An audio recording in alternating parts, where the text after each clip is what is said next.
BJP ಮತ್ತು NDA ಮಿತ್ರಕೂಟ 295ಕ್ಕೂ ಹೆಚ್ಚು ಕ್ಷೇತ್ರಗಳಲ್ಲಿ ಮುನ್ನಡೆ ಸಾಧಿಸಿದೆ.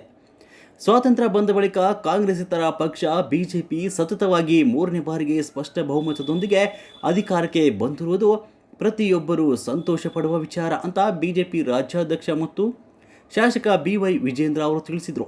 ಕಾಂಗ್ರೆಸ್ ಪಕ್ಷದ ಆರ್ಭಟದ ನಡುವೆ ಕಾಂಗ್ರೆಸ್ ಪಕ್ಷದ ಅಧಿಕಾರದ ದುರುಪಯೋಗ ಮತ್ತು ಅವರ ಗ್ಯಾರಂಟಿಗಳ ದರ್ಬಾರ್ ನಡುವೆನೂ ಸಹ ಇವತ್ತು ಭಾರತೀಯ ಜನತಾ ಪಾರ್ಟಿ ಮತ್ತು JDS ಪಕ್ಷ 19 ಕ್ಷೇತ್ರದಲ್ಲಿ ನಾವು ಸಫಲರಾಗಿದ್ದೇವೆ.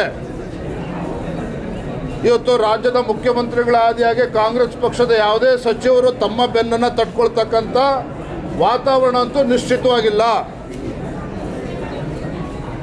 ರಾಜ್ಯದ ಮತದಾರರು ಇವತ್ತು ಮೋದಿಜಿಯವರ ಬಗ್ಗೆ ಭರವಸೆನ ಇಟ್ಟಿದ್ದಾರೆ ಹೊರತು, ಮೋದಿ ಗ್ಯಾರಂಟಿ ಬಗ್ಗೆ ಭರವಸೆ ಇಟ್ಟಿದ್ದಾರೆ ಹೊರತು ಕಾಂಗ್ರೆಸ್ ಪಕ್ಷದ ಗ್ಯಾರಂಟಿ ಬಗ್ಗೆ ವಿಶ್ವಾಸ ಇಲ್ಲ ಅಂತಕ್ಕಂಥದ್ದನ್ನು ಸ್ಪಷ್ಟವಾಗಿ ತೋರಿಸ್ಕೊಟ್ಟಿದ್ದಾರೆ. ನಗರದ ಬಿಜೆಪಿ ರಾಜ್ಯ ಕಾರ್ಯಾಲಯ ಜಗನ್ನಾಥ್ ಭವನದಲ್ಲಿ ಇಂದು ಮಾಧ್ಯಮ ಪ್ರತಿನಿಧಿಗಳ ಜೊತೆ ಮಾತನಾಡಿದ ಅವರು, ಕರ್ನಾಟಕ ರಾಜ್ಯದಲ್ಲಿ ಬಿಜೆಪಿ JDS ಪಕ್ಷ ಒಟ್ಟಾಗಿ ಚುನಾವಣೆ ಎದುರಿಸಿದ್ದು 17 ಕ್ಷೇತ್ರಗಳಲ್ಲಿ ಬಿಜೆಪಿ 2 ಕ್ಷೇತ್ರಗಳಲ್ಲಿ JDS ಪಕ್ಷ ಗೆದ್ದಿವೆ.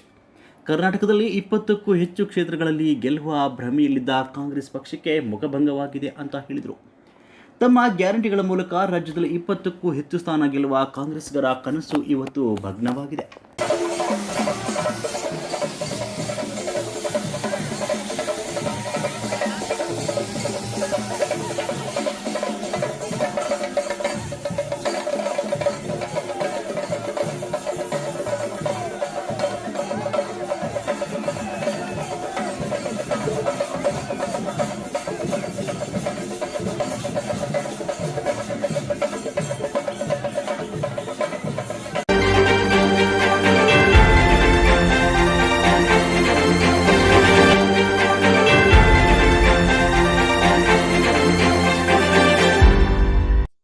ಚಾನಲ್ಗೆ ಸಬ್ಸ್ಕ್ರೈಬ್ ಆಗಿಲ್ಲ ಅಂದ್ರೆ ಈಗಲೇ ಸಬ್ಸ್ಕ್ರೈಬ್ ಆಗಿ ಪಕ್ಕದಲ್ಲೇ ಇರುವ ಬೆಲ್ ಐಕಾನ್ ಕ್ಲಿಕ್ ಮಾಡಿ. ಮತ್ತಷ್ಟು ಅಪ್ಡೇಟ್ಗಳಿಗಾಗಿ ಫೇಸ್ಬುಕ್, ಇನ್ಸ್ಟಾಗ್ರಾಮ್, ಟ್ವಿಟರ್ನಲ್ಲಿ ಫಾಲೋ ಆಗಿ.